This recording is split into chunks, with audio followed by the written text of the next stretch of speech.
Hey everyone, it's Erin with Hail Varsity. I am joined by Greg, recruiting extraordinaire, also of Hail Varsity, and we are back for another recruiting question of the week. I was about to say recruiting episode, sort of. Oh, we can make them episodes if you They are do it that way. episodes. They're all on a playlist. You can go watch them all right now if you want to go back and see any of the questions that we previously answered. Greg, this week is a two-part question, but first, the individual who asked it, Into Wilderness. I actually saw a comment from this individual about wanting an NFL draft video. Not to worry. The NFL draft is not this weekend, it's the weekend after, so we've got plenty of time. I hear you. We hear you. We will have more than enough NFL draft content here on YouTube, but also at hailvarsity.com. So just bear with us. Until then, we are going to answer your recruiting question. I like that. All right. First and foremost, how many Nebraska players do you expect to hit the portal this summer? This is a big topic right now, is portal. And what are the main positions you expect a bit of attrition? And then the flip side of that, how many players would you expect Nebraska to bring in and at what position? So we're talking into the portal and out of the portal. What can we expect? Right, because it is not just like, and it's funny because I feel like the majority of what we talk about when it comes to the portal right now is just about Nebraska's additions, right? Like we focus a lot on what could possibly be coming into or being added to the roster. And very seldomly do we talk about what's going out. I do think that Nebraska is going to lose a handful of players between now and, the start of, say, summer conditioning or definitely fall camp, because you just have to. Number one, for a couple of reasons. One, Nebraska does have to lose a couple of scholarship players to get under the 85 scholarship limit by the time fall camp hits in August. The other reason is that given the theme of spring football, which was beyond everything being new and kind of working out the kinks, the other one was competition, right?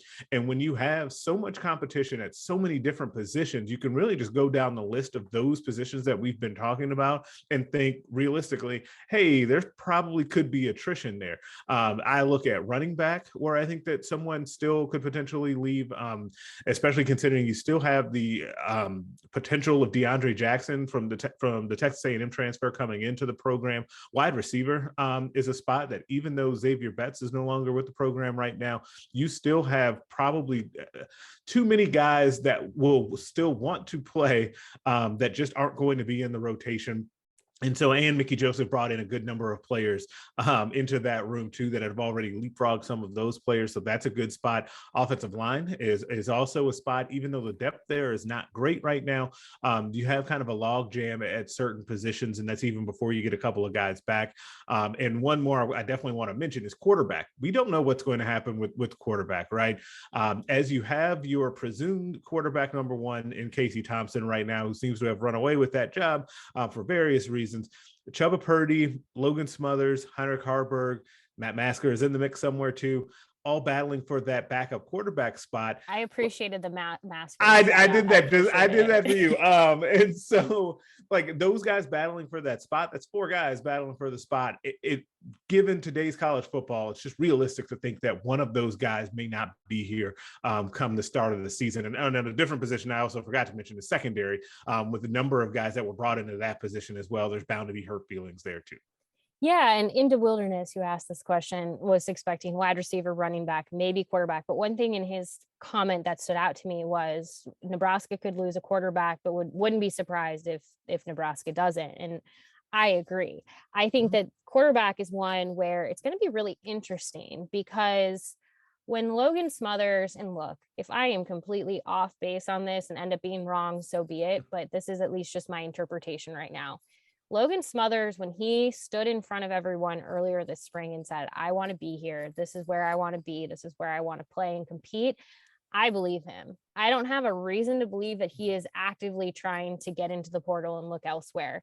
I think he is somebody that, I mean, even his dad tweeted about how it had been, however many years since he committed, I think 3, was it 3 or 4 now? Time means nothing.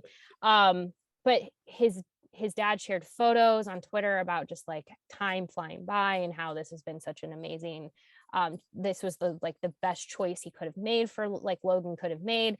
So I think the Smothers really like Nebraska. That doesn't mean he wouldn't leave. Adrian Martinez also really liked Nebraska, but he chose to leave for, his own personal reasons. So I don't want to imply that like Logan will never make that choice.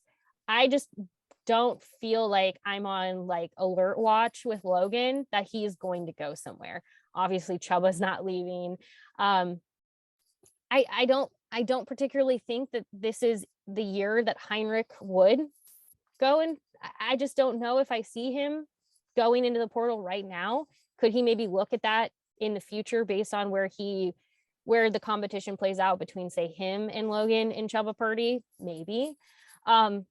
I just could see this being a situation where, for once, Nebraska has a pretty decent amount of depth at quarterback, because I just don't know. I just won't be surprised if none of them leave.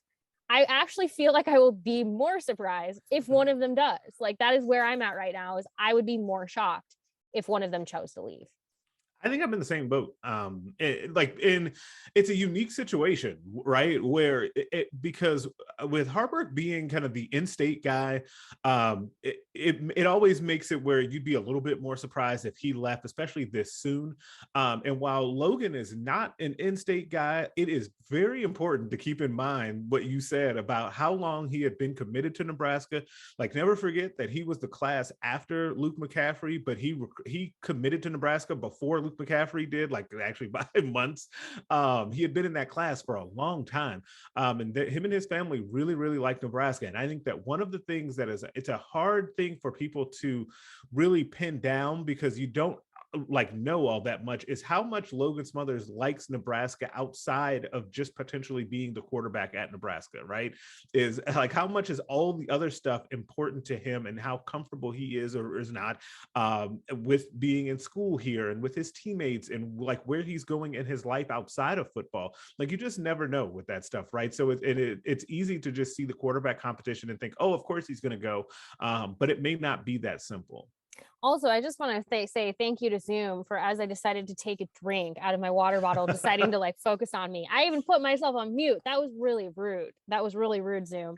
I was just trying to be sneaky. It doesn't matter. I saw that, but I was just going to let it ride. But I you was just had to just call it out. really thirsty. No, it's going to be interesting. The portal has definitely become something that, we hear the coaches talking about, like, oh, and I'm not talking about just Nebraska specific coaches.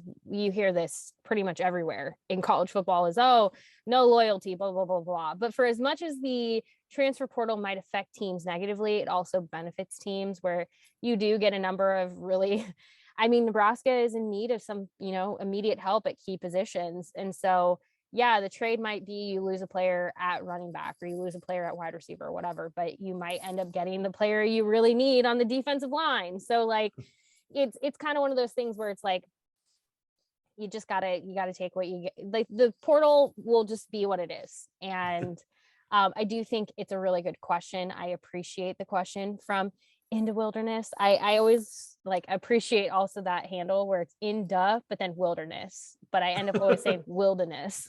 Yeah, nice. I see how that ends up happening. Yeah, it's like businessy, but a little bit of flair. So no, I appreciate that question. I think it's going to be interesting to watch. Obviously, they're over on scholarship numbers at this point, so there has to be attrition. No matter what, there has to be attrition.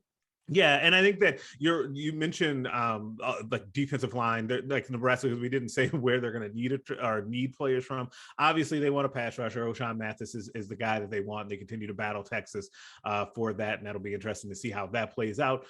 They need, in my opinion, at least one interior defensive lineman. Even if O'Shawn Mathis comes to Nebraska, Nebraska still needs additional help on the defensive line, like on the interior of it. When you hear things about 7 interior defensive linemen being healthy this spring, you see the spring game where, even though for some weird reason the offense was going fast in the second half, you saw gas defensive linemen out there. Like, it's just not a great recipe for success in the Big Ten with the amount of defensive linemen that they have right now. And I think they need a little bit more talent there too. And then otherwise, it's going to be like a best player available type of situation. Like, if Nebraska could get a third inside linebacker, like that would be more of a luxury at this point. But really, edge rusher and interior defensive lineman are the key spots. I like how you use that word, a luxury. It would be a luxury right now. It No, would be. Well, compared to the other spots, I think that the other two are definite needs. I don't know that you necessarily need a third inside line or an additional inside linebacker. And for what it's worth, for anyone who is kind of wondering about timelines with these things, obviously every school is on a little bit of a different schedule. Nebraska is getting close to finals week and like the final week of classes, and players don't have to wait for these dates necessarily to announce their intentions to transfer. A player could announce it today if they really wanted to. It doesn't matter. They could wait until the semester officially ends, which we talked about in the recent mailbag, that like, yeah, I guess if a player wanted to just wait until the end of the semester, be done with classes, and then make that announcement, they can. But again, they can make that announcement at any time. But I do suspect we will be hearing more transfer announcements in the coming weeks just because of the time frame. And I'm not just talking at Nebraska, I'm talking everywhere as the spring semester starts to wrap up and players are starting to, or students are starting to look at like what's next. These athletes are considering what's next for them, both as a student and as an athlete. I suspect we'll hear more soon. But some of these players could hypothetically take it all the way through fall camp if they really wanted to, because in some cases, which we've seen in some instances, they can start or get really close to starting fall camp and then decide, you know what, I'm going to go to a Pac-12 school where they don't start until a little bit later. So those start dates and those end dates of schools kind of make things a little bit interesting on the trail. On the transfer portal trail, it makes things interesting. So I suspect to hear more soon. But somebody could honestly give us a surprise later on. Yeah, I mean, it wouldn't surprise me if we heard a name or two this week. But we'll see. Like, you never know when it could happen. Wink, wink. I'm just kidding. No, don't. Not this time. Not this time. Not this time. Don't come for Greg. No, I just don't think. Don't be surprised. I think our point is, don't be surprised at this point if you hear anything from anywhere. Like it's getting into that time frame. Yeah. Where, as classes are starting to wrap up, this, people are starting to think of what's next for them. They want to, in a lot of cases, go get themselves situated when it comes to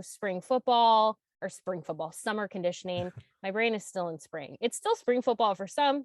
Some people are still having spring games, so my brain is still there. No, but some people want to get settled. They want to get themselves situated for summer conditioning, get themselves ready for fall camp. So we should probably be hearing some news relatively soon. What it means for Nebraska, we'll find out soon. We will. It'll be just so exciting. Well, Greg, thank you as always for your time. Really appreciate your knowledge, your expertise. As for everyone watching, please like and subscribe to this channel. We appreciate you taking the time to just have the conversation with us. You're welcome to leave questions, comments in this video. They may show up in another video in the future, or they might show up in the recruiting notebook, which goes live Sunday through Thursday, 6 p.m. Central at hailvarsity.com. Mondays is always dedicated to a deeper dive on this very topic, so be sure to head to hailvarsity.com tonight. But also, again, subscribe to this channel. We'd love to have you. Also, subscribe to Hail Varsity. The yearbook is coming. We have our May issue is getting ready. The April issue just hit newsstands and mailboxes. The May issue will be here before I know it. And then the yearbook. So exciting stuff. Thank you again, Greg. We'll talk to you next week.